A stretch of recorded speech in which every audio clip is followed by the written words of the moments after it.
what's up, you guys? Ras out here in Singapore, and I'm coming at you live once again, Night Owl Podcast, you guys. And God, I really love doing this. I love this because I get to share with you insights that I see on media, on TV, conversations that I've had, clients that I've spoken to, things that I've read up on, and I just love my life. I really, really do. Now, most of you probably know I'm quite obsessed with the originals. I've seen it twice now, all 5 seasons, and I'm just now getting into Legacies. I finally finished the Vampire Diaries. That was very, very drawn out. Anyway, my favorite is actually the originals, and I kind of identify a lot with Hayley, Marshall Kenner. I don't know what to call her anymore. But the point being that I really love her as a mom, and the way that her character actually grew and blossomed was just phenomenal. It was just so beautiful. And there was a moment in a season 5 episode, I think it was episode 1, where she was speaking to her daughter, and she was talking about the fact that she didn't want to be judged.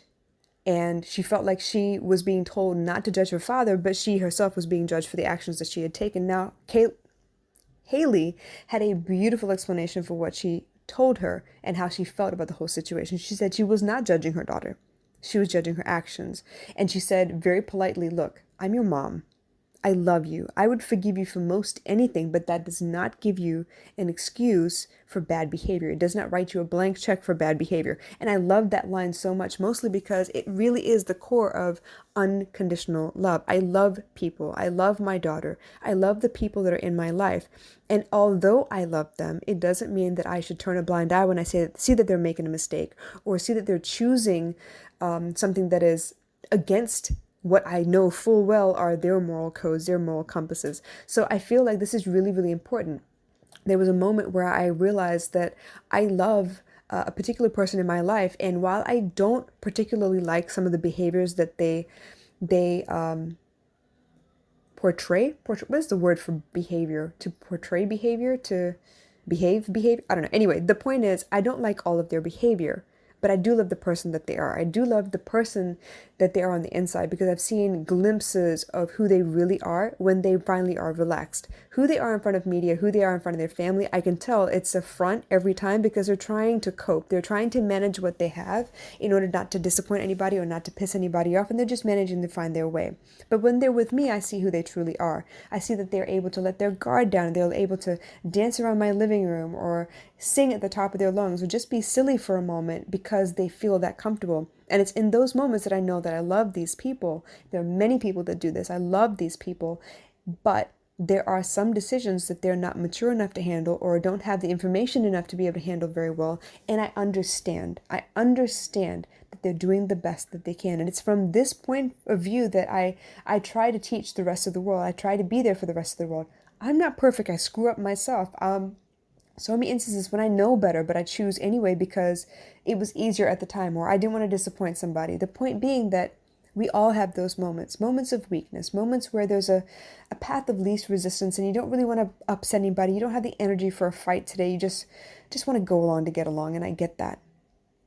But unfortunately, that does not mean it's okay for your bad behavior. It does not mean it's okay to spew hellfire because you're upset and pass it on to the next person.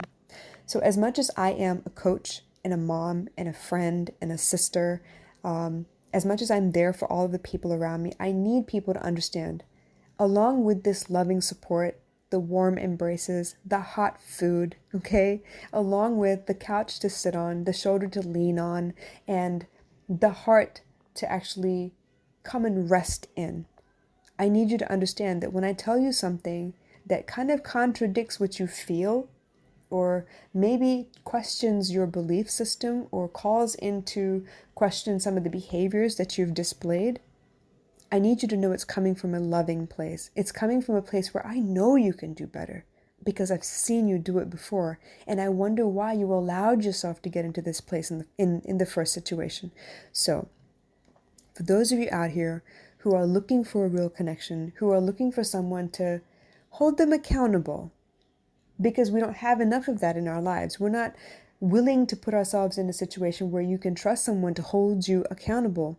You don't know how much people are going to take your dreams and run with it for themselves, or, understand what you've decided you're going to pursue for yourself, and then they're going to try and stop you along the way. You don't know. People are so two-faced these days, and I get it. They're all out for themselves. But I'm telling you right now, I have no such inclination. I want to see you all win.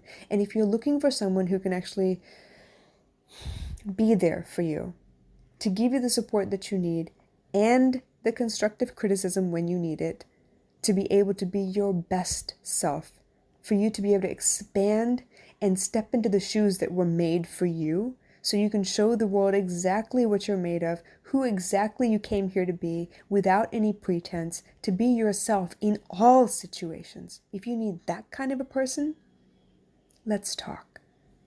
If you have any questions, comments, concerns, drop them in the comment field below. I do read all of my comments. I do want to hear from you guys. And if you're brave enough to sit down and actually have a conversation with me, maybe it's a WhatsApp call, maybe it's a call through Instagram's phone feature, maybe it's on Messenger, I don't know. However you feel like connecting with me, reach out. Let's have a conversation. Let's talk for a minute. And you can decide for yourself if you can handle this kind of love or not. Because the point is, what could you accomplish if you knew you could not fail? If you knew you had someone who had your back and would guide you, like literally guide you for your own good? As in, I'm not making any of the decisions for you. I'm not telling you what to do. I'm simply telling you what I've seen and what I'm observing and the stumbling blocks I see ahead for you, as long as you are well prepared that way.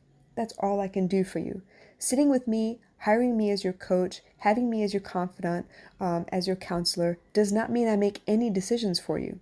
It means I hold the torch and show you where to look so you can heal all of those things you've kept hidden for so long, those things you avoid talking about, the things that you would rather never remember again. I get it. But that's why I'm here. Because love is unconditional. And as much as I love you all, as much as I'm here to support you guys, I'm also here to help you become the best version of yourself. So as always, you know where to find me. In the meantime, y'all stay safe. Y'all stay sane. I love you guys. Night.